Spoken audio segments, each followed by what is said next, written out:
បងប្អូនស្គាល់ចរិតខ្ញុំឯងគឺខ្ញុំជាមនុស្សម្នាក់ដែលអត់ចូលចិត្តនិយាយអីបខំឲ្យអ្នកណាគេមួយជឿឯងចាត់ទុកថាជាការស្ដាប់កំសាន្តទៅ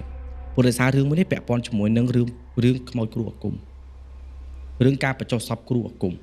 បាទរឿងហ្នឹងគឺជារឿងពិតខ្ញុំហ៊ាននិយាយមួយម៉ាត់ថាវាជារឿងពិតដែលបានកើតឡើងនៅរាជធានីភ្នំពេញយើងទេរឿងហ្នឹងបានកើតឡើងនៅក្នុងអំឡុងឆ្នាំ2004នៅក្នុងទឹកដីសកាត់ឫស្សីកែវខណ្ឌឫស្សីកែវតែខ្ញុំនៅឫស្សីកែវបងហ៊ាននិយាយមួយម៉ាត់ប៉ុណ្្នឹងមកតាំងពីមិនទាន់មានស្ពានបាឡេហ្នឹងហើយមានស្ពានបាឡេស្ពានពេជ្រភ្នៅហួសគីឡូ9និយាយបាទហួសគីឡូ9ទៀតគ្រូហ្នឹងកាពិតទៅគាត់ពីដើមឡើយដែលខ្ញុំធ្លាប់ឮគឺដោយសារតែគ្រូហ្នឹងគាត់ជាតម្រាក់របស់មេមត់គាត់ជាគ្រូខាពលឹងវិញ្ញាណគ្រូហ្នឹងគឺគាត់បកកែខ្លាំងមែនទែនហើយខ្ញុំនិយាយនេះក៏សូមទោសទៅកាន់បងប្អូនគ្រូទាំងគ្រូជនជាតិនិងគ្រូខ្មែរយើងដែលគាត់នៅម្ដុំអាស័យកែវបើសិនខ្ញុំនិយាយទៅប៉ះពាល់អីខ្ញុំសូមទោសដោយសារតែខ្ញុំសូមលើកតែករណីគ្រូនឹងម្នាក់ឯងបាទគ្រូនឹងគឺគាត់បកកែខ្លាំងមែនទែនអ្នកណាក៏គេទ្របទៅរកគាត់ដែរតាមដែលបងធ្លាប់ដឹងសំបីតារាកំ pl ែងយើងចំនួនមុនធ្លាប់ទៅរកគ្រូនឹងដូចគ្នាអូខេតែយើងសុំកុំនិយាយជាងគេណាហ្នឹងធ្លាប់ទៅរកទៀតដល់ពេលអញ្ចឹងទៅអ្នកតានេះគ្រូនឹងគឺគាត់អាចនិយាយថាគេអ្នកខ្លាំងគេអត់សូវទាតំណិតប្រមាណទេតែនៅពេលដែលធ្វើពិធីបានជោគជ័យអ្វីដែលគេសុំទី1ត្រឡោកដូងយើងដួសត្រឡោកដូងដាក់ផេះ3ត្រឡោកអង្គ3ត្រឡោកចឹង6ត្រឡោកចុងក្រោយគេសុំផ្កាដាក់ផ្ការួចតំណិបលុយយើងឲ្យប៉ុណ្ណឹងតាមគេតែគ្រឿងតង្វាយនោះអត់ឲ្យចោលទេអញ្ចឹងគ្រូនឹងនៅពេលដែលគេធ្វើឲ្យបានគេយកគ្រឿងតង្វាយនឹងរួចគេយកទៅបាចតាមកម្មចរានិងតសតេះគេយើងក៏អត់ដឹងថាមូលហេតុអីគេធ្វើអញ្ចឹងដែរកាលពីមុនក៏បងអត់ដឹងដូចគ្នា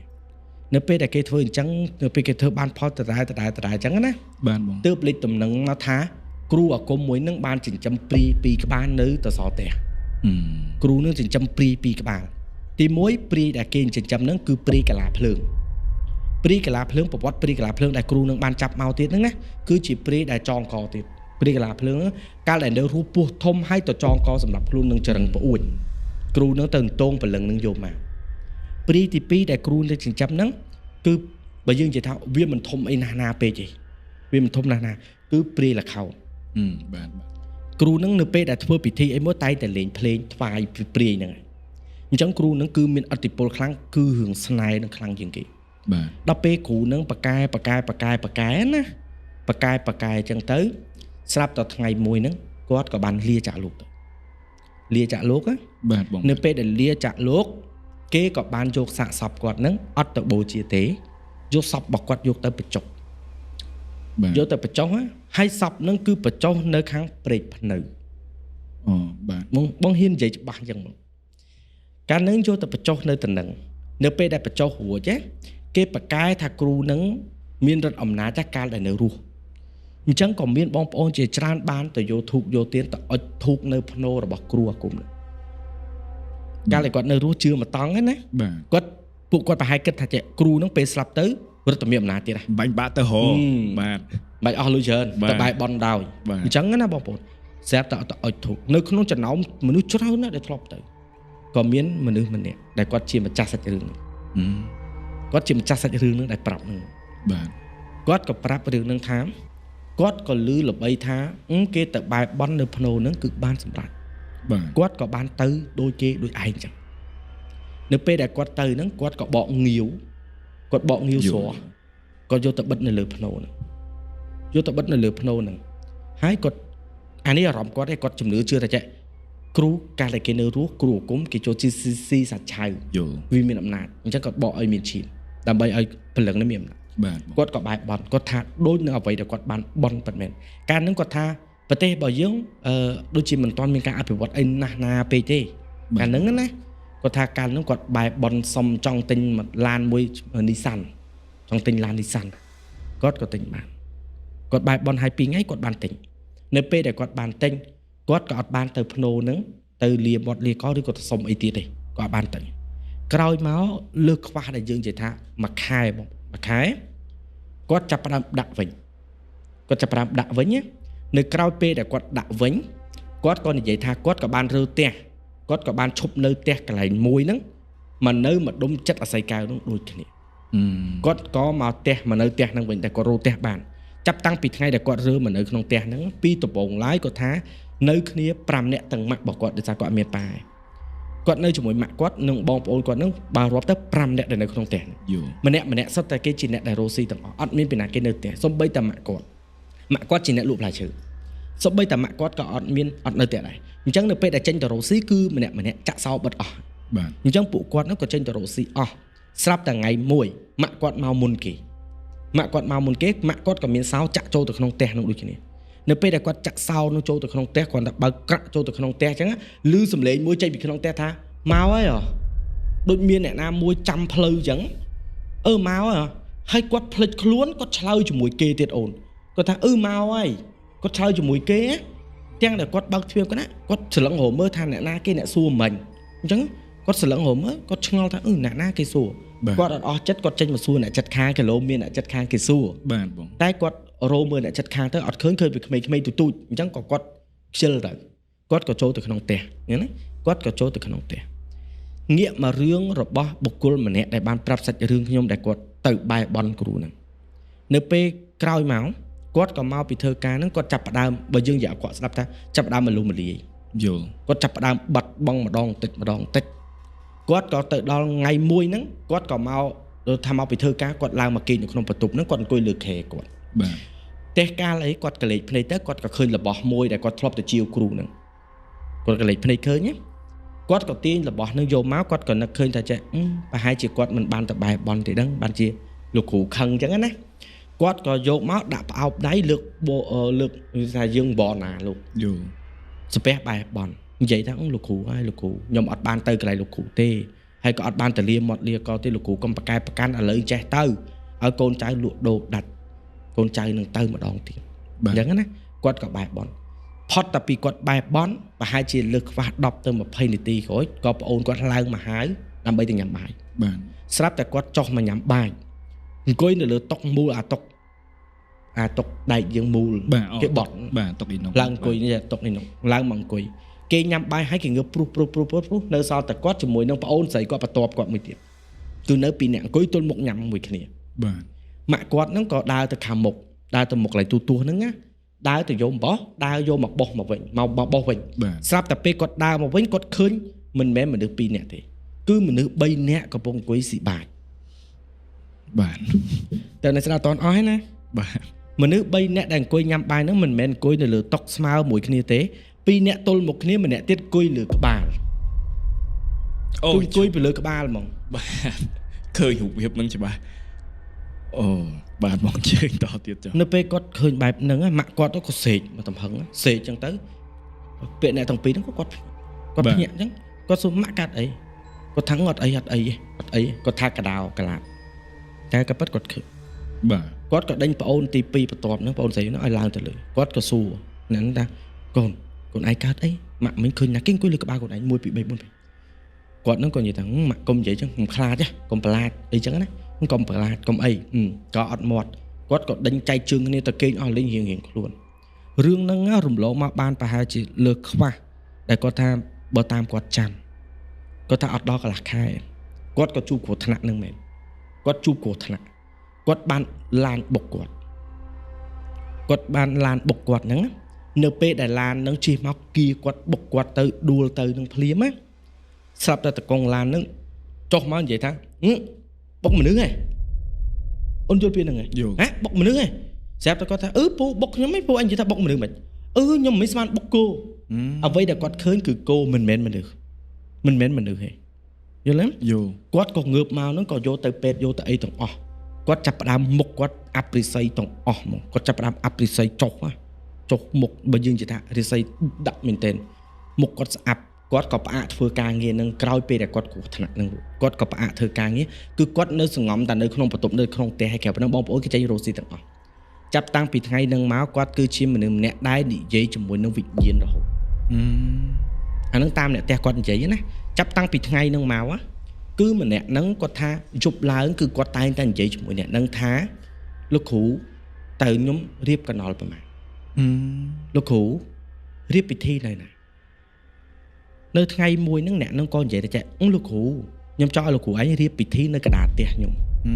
គាត់និយាយចឹងណាបាទតែគាត់និយាយម្នាក់ឯងណាមិនមែនឃើញអីណាបងប្អូនគាត់និយាយម្នាក់ឯង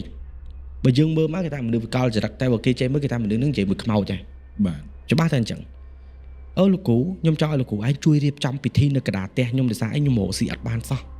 គាត់និយាយមកគេចឹងណាគាត់និយាយរួចគាត់គេងទៅរឿងនឹងរំលងបានមួយយប់នឹងដូចស្អែកឡើងចូលយប់ម្ដងទៀតម៉ាក់របស់គាត់និយាយថាចេះគាត់បោះងើបបោះផ្ទះម៉ោង5ម៉ោង6មុនគាត់ចេញទៅរកស៊ីគាត់លើងើបមកបោះទូបោះអីបោះផ្ទះបោះអីហើយយកអីវ៉ាន់អីទៅលក់កូនគាត់ទៅគាត់អ្នកទៅមុនគាត់ថាគាត់ទៅចុះមកកូនរបស់គាត់អាទី3វាចុះមកដែរតែគ្នានឹងចុះមកព្រាមទាញទៅម៉ូតូវឹងទៅបាទគាត់ក៏នៅឃើញថាបោះតែខាងមុខនឹងហើយគាត់នឹងចេញទៅដែរគាត់ក៏បោះរួចអីរួចគាត់ក៏ដើរចេញមកទាញទ្វារបិទតែគាត់ចាក់សោដោយសារកូននៅក្នុងតែគាត់ចាក់សោគាត់ទាញផ្អឹបមកដល់ពេលគាត់ទាញផ្អឹបមកគាត់ឃើញពលឺក្រហមមួយក្នុងផ្ទះរបស់គាត់ឃើញពលឺក្រហមផ្លេតនៅក្នុងផ្ទះដូចយើងអុជទៀនអញ្ចឹងគាត់ក៏បើកទ្វារចូលទៅមើលវិញមើលជានាងផ្ទះគាត់ស្មានភ្លើងទៀនជានាងផ្ទះអត់ឃើញគាត់ទាញទ្វារបិទវិញដល់ពេលទាញទ្វារបិទវិញណាអូនឯងដឹងអ្វីដែលគាត់ឃើញហ៎ផ្ទះគាត់គឺមានអាចត់លើទឿខាងមុខបាទយើងចំណាំផ្ទះបងប្អូនខ្មែរច្រើនដាក់មានកងម៉ាអីខាងលើហ្នឹងនៅសល់រមយកតិចបាទចាប់គាត់ថាកលេចទៅឃើញមនុស្សអង្គុយអោបក្បាលជង្គង់នៅទៅហ្នឹងក្បាលបើយើងនិយាយក្បាលធុងស្ពេត្រូចង់ទូជាងមកក្បាលធំមែនទែនហើយខ្លួនខ្មៅដូចក្រាក់អញ្ចឹងអង្គុយពីលើហ្នឹងហ្មងបើយើងមើលទៅដូចជានាងផ្ទះមួយប៉ុណ្ណានេះអញ្ចឹងគាត់ឃើញអញ្ចឹងណាគាត់ធីនទ្វារចូលមកវិញគាត់សលឹងរោមមើលគាត់ក៏អត់អស់ចិត្តគាត់ចេញទៅលក់សន្តិសាគាត់ប្រញាប់ពេលដែលគាត់ត្រឡប់មកវិញគាត់ក៏បាននិមន្តលោកបាទគាត់និមន្តលោក2អង្គមកសូត្រមន្តប្រោះព្រំល្ងាចបាទសូត្រមន្តប្រោះព្រំអីរួចចប់សពគ្រប់គាត់ក៏ហៅកូនគាត់ទាំងអស់មកនិយាយសួររឿងពាក់ព័ន្ធរឿងផ្ទះហ្នឹងហើយទិញផ្ទះហ្នឹងមិនដោយសារផ្ទះហ្នឹងបងមួយលើអ្នកទិញមិនមែនម៉ាក់ឯងបាទហើយទិញផ្ទះហ្នឹងមានសើប្រវត្តិផ្ទះហ្នឹងមិនគាត់ទៅ focus ថាផ្ទះហ្នឹងគេលោកម្ចាស់ផ្ទះគេងាប់ឬក៏ផ្ទះវាមានបញ្ហាអីគាត់ក៏សួរនាំរឿងហ្នឹងដល់ពេលគាត់សួរនាំរឿងហ្នឹងគាត់ថាអត់ទេផ្ទះនេះគេតែមិនធ្វើតែបើនៅក្រោមដីទេយើងអត់ដឹងទេបាទយ៉ាងនៅក្រោមដីយើងអត់ដឹងគាត់ថាខ្ញុំអត់ដឹងដែរម៉ាក់អីចឹង1 2 3 4 5ស្រាប់តែ1 2 3 4 5ម្នាក់ដែលគ្រោះថ្នាក់ចរាចរណ៍ហ្នឹងណាគាត់ចាប់ផ្ដើមរៀងដឹងសតិគាត់មកវិញតិចវិញណានិយាយរួមគាត់ធូរស្បើយបាន 50% ហើយគាត់លេងអារបៀបដូចថាលេងសើនិយាយមួយខ្មោចលេងសើអីទៀតណាអញ្ចឹងគាត់ហ្នឹងក៏ចេញទៅក្រៅដោយប្អូនរបស់គាត់ណាដប់ទៅទិញអីញ៉ាំណាក៏ជិះចូលទៅផ្សារសាងច្រាំងចម្រេះបាទចូលទៅផ្សារច្រាំងចម្រេះគាត់តែជិះចូលទៅភ្លាមស្រាប់តែគាត់ថាកាលហ្នឹងគេមានគ្រូទាយបោះបៀតលើតុបាទគ្រូបាទគាត់ក៏ដើរកាត់ទេគាត់បានចូលមើលស្រាប់តែគ្រូនឹងហៅគាត់ថាអេបងអូនចូលមើលសិនអត់អញ្ចឹងណាមុខឯងដូចមានគ្រូនិយាយអញ្ចឹងណាគាត់ក៏នឹកឃើញថាមុខមានគ្រូគាត់កំពុងអាប់ទិស័យមើលលេងណាបាទស្រាប់តែគ្រូនឹងកំពុងមើលបោះបៀមើលអញ្ចឹងស្រាប់តែគ្រូនឹងចេះអូយបងអូនអញឈប់មើលហើយគាត់ក៏សួរថាកើតអីអូយណាគេអង្គុយលើក្បាលឯងធំណាអង្គុយពីលើស្មាហ្មងថាអូយធំណាមើលអត់ឃើញទេបាក់មើលអូយឈប់មើលស្រាប់តែមិនមែនឈប់មើលហ្នឹងឲ្យអ្នកហ្នឹងទៅណាគឺរើតុកហ្នឹងចូលផ្ទះហ្មងរើតុកហ្នឹងទៅផ្ទះបាត់ហ្មងសាតូបសាតូបទៅហ្មងណាដល់ពេលអញ្ចឹងគាត់ក៏ចាប់ផ្ដើមចេះម៉ាក់និយាយថាមានគេអង្គុយលើស្មាដល់ពេលអ្នកគ្រូថាខ្ញុំអង្គុយលើស្មាដែរអត់អស់ចិត្តចាប់ផ្ដើមគិតរឿងហ្នឹងណាក៏ប្រាប់ម៉ាក់តាមត្រង់ថាម៉ាក់ខ្ញុំមកធ្លាប់ទៅរកគ្រូមួយចេះក្រោយមកគ្រូនឹងគាត់ស្លាប់ហើយខ្ញុំទៅបែបបន់ហើយក៏បានអ្វីដែលខ្ញុំចង់បានតែក្រោយមកក៏ចាប់ផ្ដើមអស់ទៅវិញនៅពេលដែលខ្ញុំអត់បានទៅលាអញ្ចឹងម៉ាក់ខ្ញុំអាចទៅនឹងបានម៉ាក់គាត់ថាទៅដើម្បីកុំឲ្យគេប្រកែប្រកាន់បាទគាត់ក៏ទៅអូខេគាត់ទៅនៅពេលដែលគាត់ទៅបែបបន់ធូរគាត់អុចមកបាច់អត់ឆេះ7ដើមនៅពេលដែលអត់ឆេះ7ដើមក៏ដក7ដើមដែលអត់ឆេះនឹងចេញគាត់ក៏ដកកវត្តចោលហ្មងនិយាយមកគាត់ក៏បែបបន់សុំអីទាំងអស់ដែលនៅផ្ទះហ្នឹងគាត់សុំទាំងអស់នៅភ្នោហ្នឹងសុំទោះនៅភ្នោហ្នឹងគាត់សុំទាំងអស់ចាប់សពគ្រប់គាត់ត្រឡប់មកផ្ទះវិញស្រាប់ឡើងតែយប់ឡើងម៉ោង7គេមកសួររត់ធុង7សរសៃកូនក្មេងទូចមួយសួរតែកូនក្មេងទូចប៉ុណ្ណឹងមិនវាដឹងបាទទៅមកគោះទ្វារផ្ទះក្រឹបជួបបងស្រីមួយទៀតសួររកបងមួយហ្នឹងខ្ញុំសុំអបចេញឈ្មោះគាត់បាទបងនឹងនៅអត់ថានៅអូនមានការអីបងគេឲ្យខ្ញុំមកសួររឿងធុង7សរសៃមិនអត់ត ចំហ្មងដល់ពេលអញ្ចឹងអ្នកហ្នឹងអ្នកដែលគាត់ទទួលពាក្យហ្នឹងគាត់អត់ដឹងថារឿងធុង7សៃហ្នឹងមិនទេគាត់ក៏ហៅម៉ាក់អីចឹង1 2 3ថាថ្ងៃមិញបងឲ្យធុង7សៃអត់ឆេះគាត់និយាយរឿងហ្នឹងទៅចាប់អាកូនហ្នឹងយកមកសួរវិញអាអូនអ្នកណាគេប្រាប់បែរថាធុង7សៃនឹងឆេះដុតអត់ឆេះកូននឹងថាអត់បាននិយាយហងទៅជាកូននឹងថាវាអត់បាននិយាយទេថាវាអត់បានជួបអ្នកណាទេវាអត់បានឃើញអ្នកណាហើយក៏វាអត់បាននិយាយរឿងធុង7សៃនឹងដែរវាទៅអញ្ចឹងណាស្រាប់អូនយប់ឡើងគាត់ក៏យក7សៃថ្មីយកមកអុចយកមកអុចឲ្យអញ្ចឹងណាគាត់តែអុចឲ្យឡើងទៅលើបន្ទប់វិញណាអូនយល់ពាក្យចាស់ដែលគេនិយាយថាខ្មោច10ធ្វើមិនស្មើអ្នកតាមួយខ្មោចចូលខ្មោចគ្រូអាគមនឹងចូលគាត់តែចូលមកបងស្រីនឹងភ្លាមបន្ទប់អញ្ចឹងអូនគាត់ណាសាហាវខ្លាំងមែនទែនបន្ទប់ប៉ុណ្្នឹងណាគាត់យកកូនកបិតឆ្កឹះដៃចាក់ដៃគាត់ឡើងឈាមគាត់យកមកទៅសេយន់ឡើងពេញបន្ទប់គាត់ទៅសេយន់ហើយចេញមកយន់ទាំងអស់ហ្មងពិតជាយន់ហ្នឹងមែនពិតជាអសរអាគមទាំងអស់ហ្នឹងមែនហើយគាត់ហ្នឹងទៅយកបាយគាត់ប្រើគេថាទៅយកបាយមកអញគេយកបាយមកគាត់ពូនចេញរូបរាងមនុស្សគាត់ពូនចេញរូបមនុស្សស្រីមួយមនុស្សប្រុសមួយហើយគាត់ក៏និយាយថាតែហែងមានផេះអត់យកផេះអញតែគាត់មានក៏យកផេះហ្នឹងមកគ្រាន់តែយកផេះហ្នឹងមកភ្លាមរយទៅលើរូបហ្នឹងហើយសូត្របល័យចេញមកទាំងអស់សូត្របល័យចេញមកទាំងអស់ពេលដែលសូត្របល័យចេញមករួចគាត់គុំបាយរូបដែលសូនចេញពីបាយហ្នឹងចូលគ្នាគាត់ច្បាច់ចូលគ្នាហ្មងហើយគាត់ហូបហ្មងគាត់ហូបជាមួយផេះមួយបាយមួយគូហូបចូលទាំងអស់ហ្មងពេលដែលគាត់ហូបហើយគាត់សើចដូចខ្មោចមែនទែនយើងមើលក្នុងហើយវាអញ្ចឹងបងប្អូនគាត់សើចបែបអញ្ចឹងបាទបងតើបងអូយតើបងណែគាត់សើចផុតពីសើចទៅគាត់ផ្ងាក្រួយទៅគាត់ដេកលក់ចេញបាត់អញ្ចឹងណាអូនដូចចេញបាត់ដល់ពេលព្រឹកឡើងក៏ប្រាប់ថាយប់មិញខ្មោចតែមិនដឹងខ្មោចណាគេថាខ្មោចគ្រូអាគមនឹងចូលហើយអញ្ចឹងណា1 2 3 4 5ដល់ពេលអញ្ចឹងគាត់ម្ដាយគាត់ក៏សួរចម្រិតចេះមើលម៉ាក់សួរហែងមានប៉ះពាល់អីគ្រូនឹងហែងធ្លាប់ធ្វើអីមួយគ្រូនឹងឬក៏ជាប់ពាក្យបណ្ណន់អីមួយគ្រូនឹងបាទគាត់ក៏ប្រាប់ថាម៉ាក់កាលពីមុនខ្ញុំធ្លាប់មានមនុស្សម្នាក់គេនឹងក៏ខាងមន្ត្រីរាជការស្រឡាញ់គាត់តែគេក៏ដោះដៃទៅវិញទៅគាត់ក៏ពឹងគ្រូនឹងឲ្យជួយធ្វើស្នេហ៍នៅពេលដែលធ្វើបានអញ្ចឹងទៅគាត់ក៏ប្រាប់គ្រូនឹងថាគាត់នឹងជូនមន់រស់ហ្នឹង5ក្បាលឲ្យគ្រូនឹងគេធ្វើពិធីបាទបងដល់ពេលចាក់ស្ដែងគឺអត់ទាន់បានជូនទេអានឹងចាត់ទុកថាវាមិនសូវអីហ្មងទេណាបាទមិនសូវអីហ្មងទេថ្ងៃមុននឹងគ្រូនឹងស្លាប់គាត់ថាមុនស្លាប់ប្រហែលជាលើខ្វះមួយខែកន្លះគាត់ទៅរកគ្រូនឹងទាំងដែលគ្រូនឹងគាត់កំពុងឈឺណាគាត់ទៅរកគ្រូនឹងគាត់សម្រាកនៅលើកន្ទេលទេគាត់ចតកើតគ្រូនឹងក៏និយាយថាតើអញជួយឲ្យលើកចុងក្រោយព្រោះអញឈឺហើយអញ្ចឹងហែងចេះយកមលូមូលអញ7ម៉ាត់មូលអញមក7ម៉ាត់នៅក្នុងមលូហ្នឹងអញចាយន់ឲ្យហើយឲ្យស៊ីឲ្យគ្រប់7មួយថ្ងៃស៊ីមួយឲ្យគ្រប់7ថ្ងៃស៊ីរួចគ្រប់7ថ្ងៃហៅគេមកហើយតែ7ថ្ងៃបានហើយតែអញប្រាប់មួយណាកុំភ្លេចឲ្យសោះតិចស៊ីថ្ងៃហ្នឹងស្អែកឡើងអញភ្លេចណា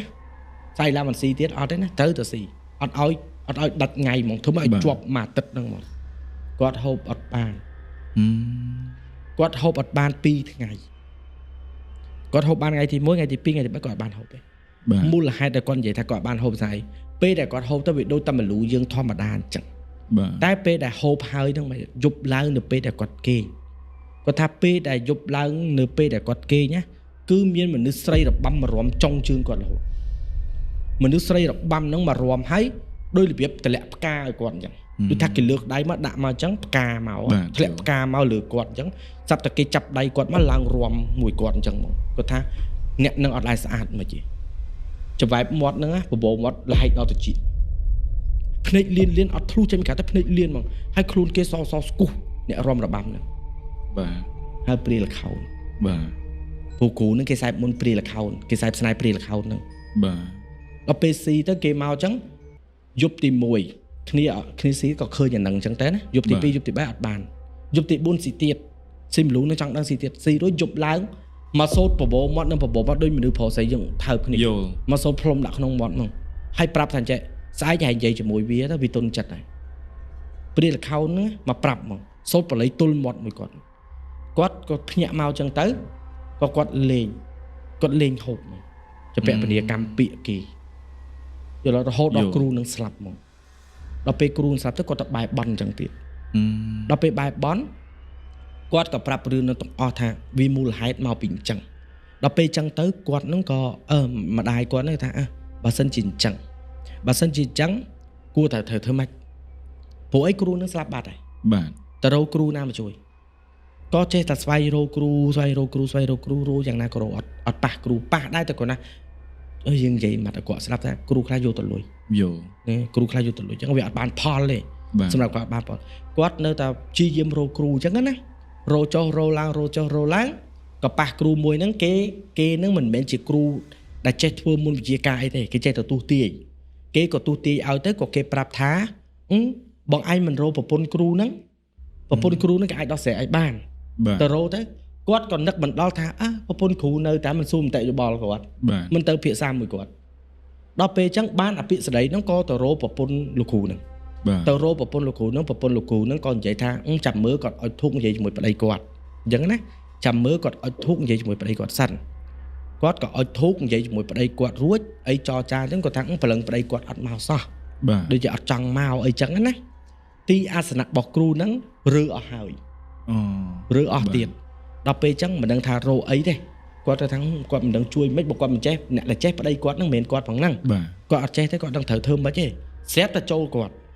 និយាយហ្នឹងកំពុងនិយាយលេងមួយគ្នាហ្នឹងចូលគាត់ចូលប្រពន្ធបាទស្រាប់តែចូលប្រពន្ធចូលមកមើលមុខសលឹងមើលមុខអ្នកហ្នឹងណាសលឹងមើលមុខអ្នកហ្នឹងមើលចុះមើលឡើងណា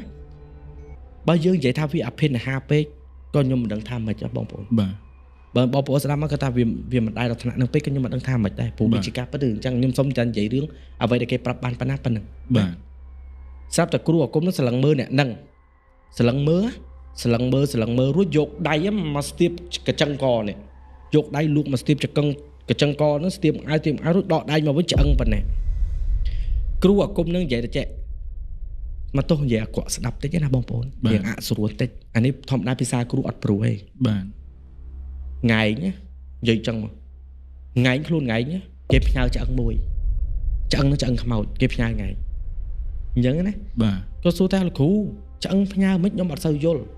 គ្រូនឹងក៏និយាយទៅថ្ងៃបែបបន់ខុសភ្នោហើយនោះមិនមែនភ្នោអញទេមិនភ្នោគ្រូនឹងទេអញ្ចឹងអ្នកដែលមកមុនហ្នឹងក៏បែបបន់ភ្នោនឹងអត់ត្រូវដែរការពិតណាប្រពន្ធរបស់គាត់ដឹងថាច្បាស់ជាគេមករកភ្នោប្តីគាត់យកភ្នោប្តីគាត់ទៅកប់នៅក្រោយអាភ្នោមុខហ្នឹងគាត់ពូនពីលើភ្នោគេទេគាត់ពូនពីលើភ្នោគេប្រពន្ធគ្រូហ្នឹងគាត់ឆ្លាតណាអត់ចង់ឲ្យគេប៉ះពាល់ភ្នោប្តីគាត់កុំឲ្យរំខានហ្នឹងហើយព្រោះអីខ្លាចគេរំខានប្តីគាត់អត់បានចាប់ជាតិគាត់ហ្នឹងក៏និយាយថាហងឯងចឹងសំទោសណាបងហងឯងបែបបន់មិនមែនភ្នោអញទេថ្ងៃខ្ចីឆ្អឹងគេយកដាក់កហើយដូចពាក្យចាស់និយាយថាសាច់មិនបានស៊ីចឹងជួកអញ្ចឹងជួយណាស់នាងឯងជួយណាស់ស្រាប់តែបានទេទៅអញដោះឲ្យមុនអញទៅចាប់ជាតិគាត់និយាយចឹងហ្មងគាត់ថាចាំឲ្យគាត់ដោះឲ្យអញ្ចឹងគាត់ក៏ប្រាប់ប្រពន្ធគាត់ថាភ្នោរបស់គាត់អត់ឲ្យណាគេទៅប៉ះពាល់ទៀតទេបាទគាត់សុំត្រឹមប៉ុណ្្នេះគាត់ក៏ជួយដោះទៅគាត់ក៏ចេញទៅវិញបាត់ទៅចេញពីខ្លួនគាត់ទៅបាត់ទៅបាទដល់ពេលចេញទៅងាកមករឿងម្ចាស់រឿងហ្នឹងវិញគាត់ក៏បានធូរស្រាលពីអ្វីទាំងអស់ហ្នឹងបាទគាត់ក៏បានធូរស្រាលទាំងអស់នៅពេលដែលគាត់ត្រឡប់មកវិញរយៈពេលធំក្រោយមកគាត់ក៏បានងើបឡើងម្ដងតិចវាមិនទាំងអស់ទេវាបានម្ដងតិចរបស់គាត់វិញអញ្ចឹងណាតែគាត់ថារហូតមកដល់បច្ចុប្បន្ននេះគាត់ថាគឺហ៊ាននិយាយមកថាព្រលឹងវិញ្ញាណកូនក្មេងមួយហ្នឹងណាគឺតាមថែគាត់រហូតមកដល់គាត់អត់មានកូនទេព្រលឹងវិញ្ញាណកូនក្មេងនេះគំនិតខ្ញុំណាបាទបងបាទគំនិតខ្ញុំប្រហែលជារបស់គ្រូអាគមហ្នឹងអញនិយាយថារបស់គ្រូអាគមហ្នឹងដែលឲ្យមកជួយថែរក្សាគាត់ក៏ថាបាន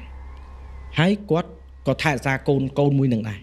គាត់ថាថែរក្សាកូនមួយហ្នឹងពេលខ្លះគេឲ្យឃើញពេលខ្លះគេមិនឲ្យឃើញទេតែនៅពេលដែលគាត់បែរបន់ទៅកូនហ្នឹងគឺកូនហ្នឹងជួយគាត់តែបើសួរថាគាត់ធ្លាប់និយាយថាគាត់អាចយកប្តីឲ្យមានកូនបានអត់កូនវិញ្ញាណហ្នឹងថាអត់ឲ្យទេវាចំណែន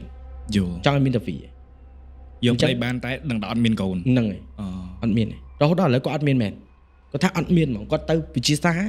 ទៅភាសាមួយដុកទ័រអីគាត់ថានៅតែអត់មានបាទនៅតែអត់មានដល់ឥឡូវរហូតដល់គាត់កំមុំចាស់ឥឡូវគាត់ថាដល់ឥឡូវហ្នឹង បាទអញ្ចឹងបើយកកូនគេមកចិញ្ចឹមបានតែបើកូនសាច់ចំណាយគឺអត់បានបាទគេអត់ឲ្យរហូតមកដល់បច្ចុប្បន្នឥឡូវហ្នឹងអញ្ចឹងទៅបាទហើយសាច់រឿងរបស់បងក៏មានតែប៉ុណ្្នឹងដែរអូខេយ៉ាងម៉េចដែរបងប្អូនទាំងអស់គ្នាតែដល់ពេលអញ្ចឹងកើតជំងឺឆ្ងល់រឿងទី1បើសិនជាគាត់បានបែបនមុននឹងចូលដល់សំណួរបងចង់ញ៉ាំទឹកម៉ាត់ទេអត់អីអូខេមុននឹងអ្វីដែលខ្ញុំចាប់ជាប់គឺបែបនភ្នោខុសប៉ុន្តែបានផលប៉ុន្តែអ្វីដែលសំខាន់មិនក៏ម្ដាយរបស់គាត់ឃើញមនុស្សដែលអង្គុយអោបជើងសក់ក្បាលធំជាងធុងពេត្រូតើនោះគឺជាប្រភេទព្រាយទៅត្រូវទេបងអញនិយាយថាភ្នោនឹងជាវិញ្ញាណខ្មោចតៃហោងអីក៏មិនដឹងឬក៏ព្រាយក៏មិនដឹងណាដែលប្រពន្ធគ្រូនឹងទៅពូនភ្នោពីលើភ្នោចាស់គេបាទចុះនៅពេលដែលគាត់នៅផ្ទះมันមានព្រលឹងគ្រូចូលដែរហើយទៅសេចាយន់ពេញហ្នឹងតើវាអាចជាព្រលឹងវិញ្ញាណមួយនឹងបន្លំខ្លួនក៏ថាបានហើយគេបន្លំខ្លួនធ្វើគ្រូនឹងអីចឹងណាបាទព្រោះពួកហ្នឹងវាមានដែរមានពួកបន្លំខ្លួនអញ្ចឹងហើយក៏អរគុណដែលអូនបានសួរបើអញ្ចឹងហ្វេនឆ្ងល់ងាប់បាទព្រោះខ្ញុំចាប់ជាប់បើបែបបនខំក៏អាចចាអសហើយសូត្រសែបសូត្របូករួមជាមួយនឹងការធ្វើកិច្ចពិធីបាយពូនទៅជាខ្លួនមនុស្សច្បាស់ចូលគ្នាលាយជាមួយផេះញ៉ាំហើយយកញ៉ាំទៀតវាដូចទៅនឹងអ្វីដែលលោកគ្រូដែលគាត់មានបជនគាត់មានបជនគាត់មិនសមអញ្ចឹងដែរបងតែអង្គ3ត្រឡោកតែ3ត្រឡោកណាបងវាប្រហែលគ្នាមែនតើវាពិបាកមែនចៃអាចដែរបើយើងនិយាយទៅណាអូនអាចនិយាយថាវាបន្លំណាព្រោះខ្មោចហ្នឹងវាដឹងលឺមុនបាទវាដឹងលឺមុនណាអញ្ចឹងវាអាចនឹងបន្លំអូថាទៅវាធ្លាប់មានអ្នកខ្លះអញ្ចឹងខ្មោចចូលណាបាទខ្មោចចូលដល់ខ្មោចចូលនិយាយចោចាឥឡូវទៅសិនទៅចាកូនចៅរៀបឲ្យបាទធ្វើជាចេញអញ្ចឹងទៅមិនស្រួលចូលទៀតវាក្លាច់ក្លុចបាទព្រោះនឹងក្លាច់ក្លុចចឹងប៉ុន្តែខ្ញុំតាក់អ្វីអានេះខ្ញុំអត់ដឹងថាម៉េចទេតែខ្ញុំល្បីថាខាងវិញ្ញាណគេគោរពពាក្យសច្ចៈជាគោលហ្មងអានោះដល់វិញ្ញាណដែរតើវិញ្ញាណគេថ្នាក់ធំដែរមិនគេគោរពដូចជាថ្នាក់កន្ធប់នៅទូស្បមអីគេប្រកាន់ពាក្យប្រកាន់សច្ចៈពាក្យណាបាទដូចជាអ្នកតាមចាស់ស្រុកនៅតាមចាស់ស្រុកគាត់មានរដ្ឋអំណាចបាទគាត់គោរពពាក្យសម្ដីណាស់លោកតាមចាស់ស្រុកតែនៅពេលដែលគាត់ចូលទៅផ្ទះគេអ្នកផ្ទះអ្នកណាមួយអញ្ចឹងគាត់ក៏ត្រូវគោរពគេដែរយល់គាត់ត្រូវគោរពគេដូចគ្នាអញ្ចឹងពួកគាត់គោរពពាក្យសម្ដីហ៎ខ្លាចតែពួកវិញ្ញាណខ្មោចអនាថាវិញ្ញាណខ្មោចដែលមិនអាចចាប់ជាតិបាទវិញ្ញាណអសូរកាយសូម្បីតែវិញ្ញាណរបស់គ្រូអាគមចិញ្ចឹមហ្នឹងណាបាទក៏មិនប្រកាសថាវាសច្ចៈទៀងត្រង់ដែរបាទតន់ពួកវាសិតតែពួកអាចធ្វើផ្លូវល្ងិតធ្វើអំពើអាក្រក់បានដូចគ្នាបាទអូខេអញ្ចឹងសង្ឃឹមថាបងប្អូនទាំងអស់គ្នាចាប់អារម្មណ៍ហើយថ្ងៃនេះខ្ញុំដឹងច្រើនមែនតើដឹងច្រើនជាងមុនចាប់ផ្ដើមយល់ច្រើនជាងមុនចាប់ផ្ដើមដូចថាបងមកដូចថ្នាក់ទី12មកបរៀនក្មេងមិនទាន់ចូលសាលាអញ្ចឹងណាអត់ទេអត់ចេះអីទេអត់ទេបងមិនចេះអីបងប្អូនអចារ្យហើយខ្ញុំជឿជាក់ថាបងប្អូនទាំងអស់គ្នាប្រកាសជាជក់ចិត្តដិតអារម្មណ៍មែនតើជាមួយនឹងវត្តមានបងដៅមិនថានៅក្នុងកម្មវិធីជាអ្វីទេតែគ្រប់កម្មវិធីដែលបងដៅមានវត្តមានទាំងតុកភ្លឺទាំងកម្មវិធីផ្សេងៗតែគាត់មានវត្តមានអេពីសូតហ្នឹងតែងតែផ្ទុះហើយតែងតែមានការគ្រប់គ្រងរហូតដល់ខ្ញុំជឿថាមាន fan របស់បងដៅច្រើនមែនតើហើយការឃើញវត្តមានរបស់បងដៅនៅក្នុងកម្មវិធីជាអ្វីមិនដឹងថាម្នាក់ហូប៉ុណ្ណានេះដឹងម្នាក់ហូប៉ុណ្ណាព្រោះមានការចេញ intro season 2ដំបូងណាមាន fan ម្នាក់គាត់ទៅថាគ្រាន់តែឃើញវីដេអូហើយគាត់ស្រីហូពេញផ្ទះអានេះគ្រាន់តែជាកម្មវិធីរបស់ខ្ញុំទូចមួយណាតែដល់ឃើញវត្តមានរបស់ក្រុមកម្មវិធីទៀតខ្ញុំសង្ឃឹមថាបងប្អូនទាំងអស់គ្នាហូ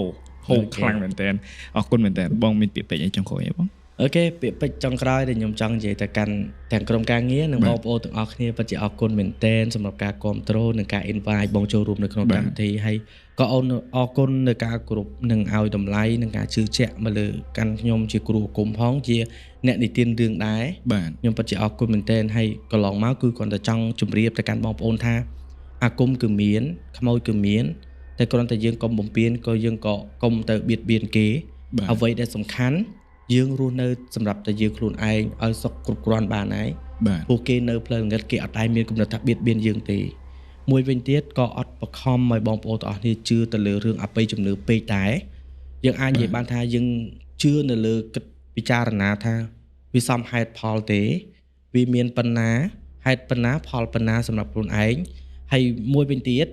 គឺអានេះពាក្យពិតហ្មងដែលចង់និយាយចេញពីក្នុងចិត្តហ្មងណាបាទបងសុំម្យ៉ាងវិញ្ញាណទាំងអស់ដែលមានបងប្អូនខ្លះធ្លាប់ប្រមាថថាអញមិនជឿបាទអញចេះអញចោះចឹងទៅបងប្អូនកុំភ្លេចថា វិញ្ញាណខ្លះដែលយើងកំពុងប្រមាថហ្នឹងថាមត្រូវជាសាច់ញាតិរបស់យើងបងយល់ព្រលឹងដែលយើងឃើញហ្នឹងថាមត្រូវសាច់ឈាមរបស់យើងបងយល់បងអញ្ចឹងកុំប្រមាថគេផ្លូវល្ងិត